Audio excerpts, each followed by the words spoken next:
Kartanegara adalah kabupaten yang memiliki sumber daya alam yang melimpah dan memiliki adat istiadat budaya yang luar biasa. Tak heran, Tenggarong disebut juga dengan Kota Raja. Kabupaten Kutai Kartanegara adalah kabupaten yang berkembang dari aspek pariwisata hingga UMKM-nya. Di Kecamatan Loak Hulu ada salah satu pengrajin gula habang atau gula merah. Gula habang atau gula merah ini sangat melegenda sejak mulai dahulu hingga sekarang. Gula habang atau gula merah ini sangat diminati oleh masyarakat Kutai Kartanegara, bahkan luar Kutai Kartanegara. Kenapa gula habang khas Loak Hulu ini masih banyak diminati hingga saat ini? Yaitu karena rasanya tidak pernah berubah dan prosesnya masih menggunakan cara tradisional. Kali ini kami akan mendatangi salah satu pengrajin gula habang atau gula merah yang bernama Bapak Ahmad Labi. Beliau tinggal di Dusun Jawa Baru, Desa Loak Hulu Kota, Kecamatan Loak Hulu, Kabupaten Kutai Kartanegara.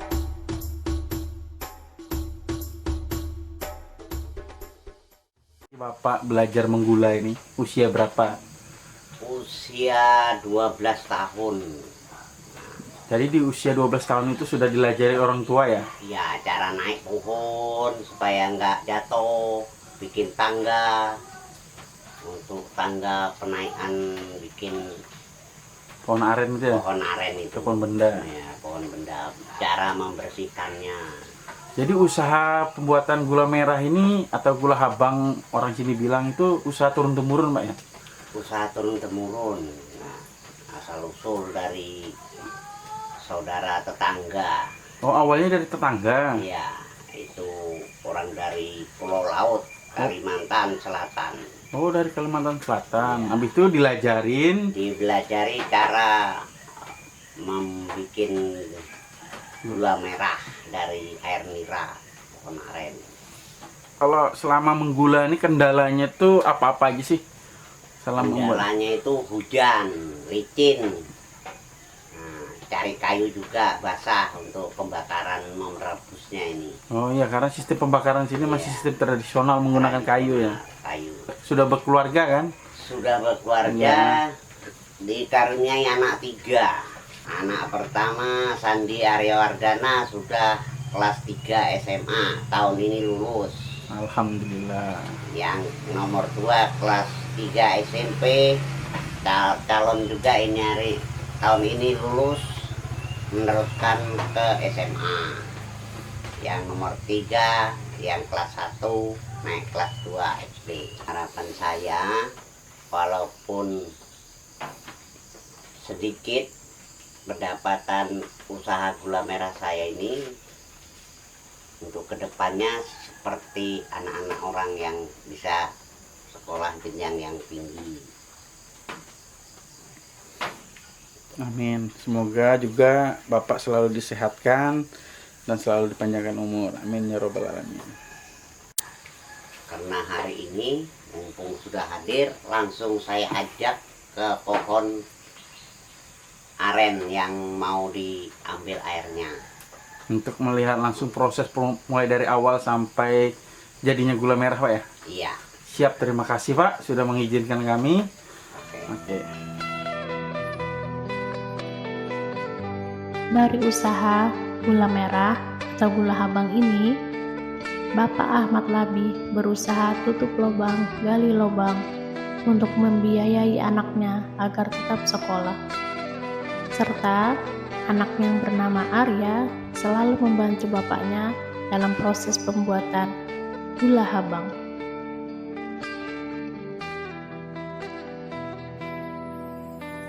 Luar biasa, Bapak Ahmad Labi ini dia rela naik pohon aren atau pohon benda yang tingginya bisa mencapai puluhan meter, agar bisa mendapatkan air aren atau air benda untuk dibuat gula merah untuk kelangsungan sekolah ketiga anaknya.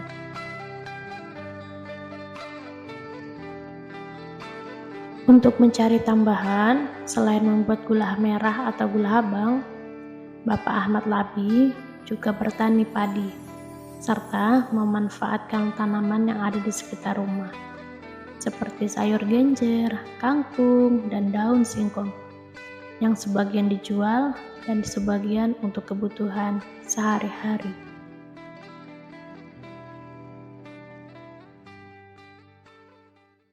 Adek, pemirsa, Ya, ini untuk membuat film dokumenter. Nama adik siapa? Alia. Arya ini sehari-harinya menemani bapak ya, mengambil air aren atau air benda Iya, untuk dibuat gula merah ya. iya, Adek juga sambil di saat bapak ndak ada menjaga apinya. iya. Iya. Terus apa sih harapan adek untuk orang tua adek, bapak adek? Biar bapak saya tambah nah, Biar tambah rezekinya, biar bisa mencukupi kehidupannya. ya, Ya, harapan kami juga semoga pemerintah bisa mendengar apa yang kita bicarakan ini ya. ya. Oke, semoga Allah juga mengabulkan doa adik Arya. Amin ya robbal alamin. Dalam pembuatan gula merah atau gula abang, langkah awal yaitu mencari kayu untuk membuat anak tangga, agar mempermudah naik ke atas pohon saat pengambilan air aren atau air benda. Setelah tangga jadi, sang perajin pun melakukan pengupihan. Pengupihan adalah pembersihan di sekeliling lengan atau batang bunga aren yang mau dipukul. Sebelum dipukul, ada proses mengikat tali batang kembang, barulah proses pengayunan. Proses ini tidak banyak orang yang tahu dalam pembuatan gula merah atau gula abang. Soalnya, proses ini cara orang Bahari agar mendapatkan air atau sari aren yang lebih banyak dan berkualitas. Pengayunan adalah proses menggoyangkan kembang atau buah aren. Batang pohon aren dipukul-pukul biasanya sampai beberapa kali. Proses ini ada hitungan harinya. Kalau musim panas, proses pemukulan 3-4 hari. Dan beda dengan musim hujan.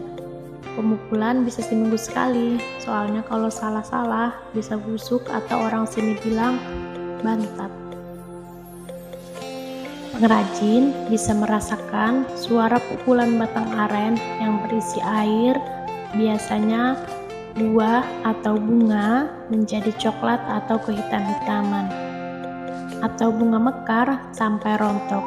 Artinya batang aren itu menandakan sudah siap dipotong. Dalam proses pemukulan, sekalinya tidak boleh sembarangan, yaitu harus dari bawah ke atas. Karena apabila salah pukul, maka air aren yang sudah naik jadi tidak mau naik lagi atau tidak berair. Pemotongan batang lengan kembang aren biasanya dilakukan sore hari. Di sini, parang atau pisau harus benar-benar tajam agar hasil sayatan ke batang tidak menutupi pori-pori, sehingga air aren mengalir dengan deras. Setelah dipotong, barulah proses pengirisan. Dan air aren disangga atau ditampung menggunakan jerigen. Jika bahari, ditampung menggunakan bambu. Namun, seiring dengan waktu, bambu mulai susah didapatkan, sehingga pengrajin menggunakan jerigen.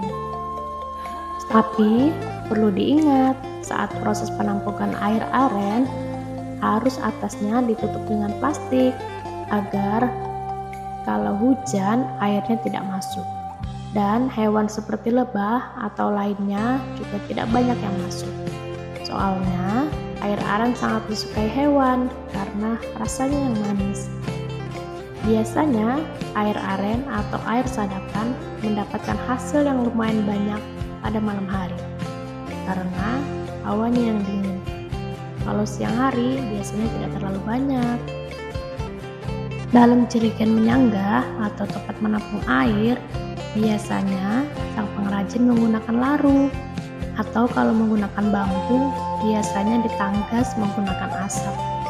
Tetapi, cara ini sudah tidak banyak digunakan, soalnya memakan waktu yang lumayan lama.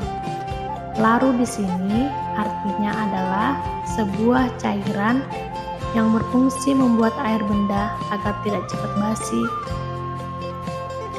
Dahulu, menurut Bapak Ahmad Labi, ada 3 metode agar air aren atau air benda tidak cepat basi atau berubah rasa.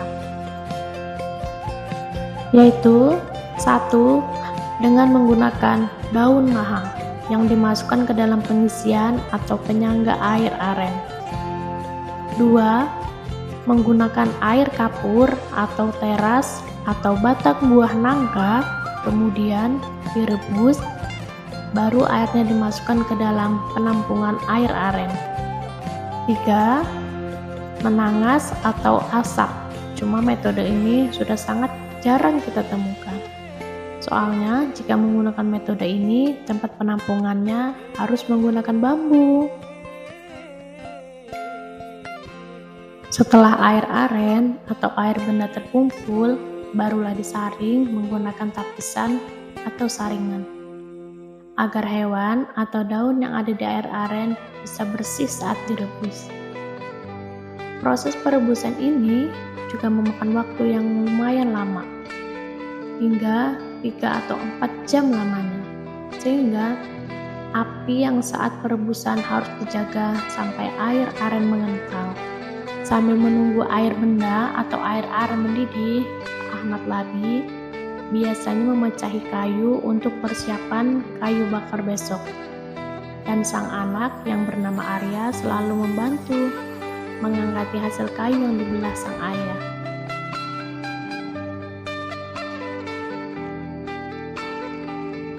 Dalam proses perebusan, pengrajin beberapa kali membuang busa. Dalam proses ini, Aryalah yang membantu sang ayah untuk menjaga api agar tetap stabil serta membuangi busa di air aren. Meski berkebutuhan khusus, Arya selalu bersemangat membantu ayahnya dalam membuat gula habang atau gula merah. Ketika dilihat mulai mengental, sang pengrajin mengetes gula merah atau gula habangnya dengan cara diambil sedikit baru dimasukkan ke dalam air. Jika dirasa sudah cukup, barulah api dihaluskan atau dikurangi sampai mulai mengental dan kemudian diangkat serta diaduk kurang lebih 10-15 menit. Saat gula merah sudah mulai mengental, sang perajin menambahkan parutan keminting atau kemiri agar gula habang atau gula merah tersebut bisa keras. Karena kalau tidak menambahkan metode ini, gula merah akan lembek.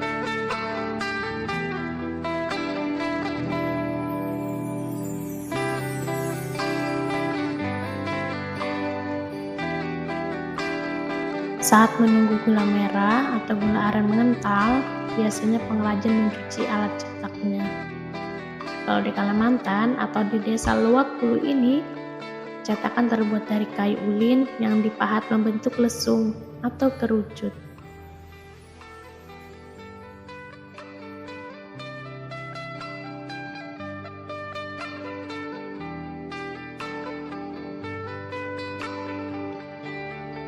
Nama lain dari pohon ulin adalah pohon kayu besi.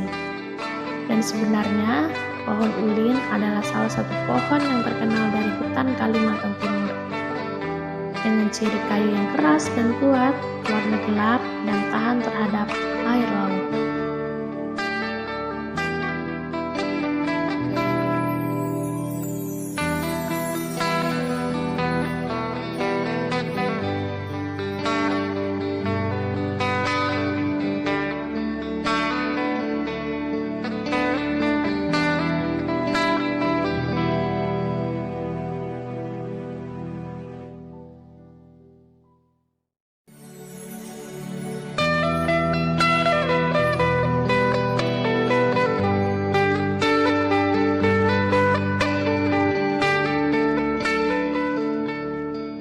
Pengrajin menurunkan wajan atau kuali yang berisi air aren yang sudah menjadi cairan gula merah.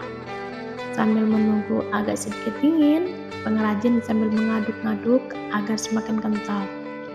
Barulah dituang ke dalam cetakan.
Satu demi satu, ruangan diisi dengan cairan gula merah.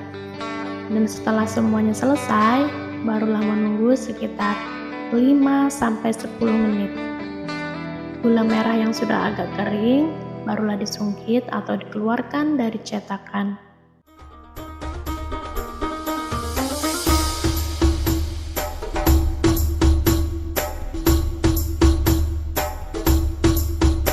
Gula merah atau gula habang buatan Bapak Ahmad Labi ini dibungkus menggunakan plastik biasa. Soalnya pembeli biasanya langsung menggunakan untuk membuat kue atau bahan pembuatan lainnya. Kalaupun ada pembeli yang spesial untuk oleh-oleh untuk dibawa keluar daerah, biasanya gula merah dibungkus menggunakan daun. Kalau dibungkus menggunakan daun, gula merah tidak mudah cair serta tahan lama. Gula aren atau gula merah yang sudah diangkat atau dipisahkan dari percetakan tidak boleh langsung dibungkus ya, agar tidak lengket, dan biasanya pengrajin menjemur atau mendinginkan terlebih dahulu. Proses ini memakan waktu kurang lebih sekitar 15 menit. Untuk pemasaran gula merah atau gula habang, Bapak Ahmad Labi ini cukup menunggu pembeli datang ke rumah. Dan setiap mau memiliki gula merah Bapak Ahmad Labi harus mengantri, soalnya biasanya sudah ada yang pesan sebelumnya. Karena usaha pembuatan gula merah ini sudah menjadi usaha turun-temurun, sehingga masyarakat sekitar sudah mengetahui bahwa Bapak Ahmad Labi sebagai pengrajin.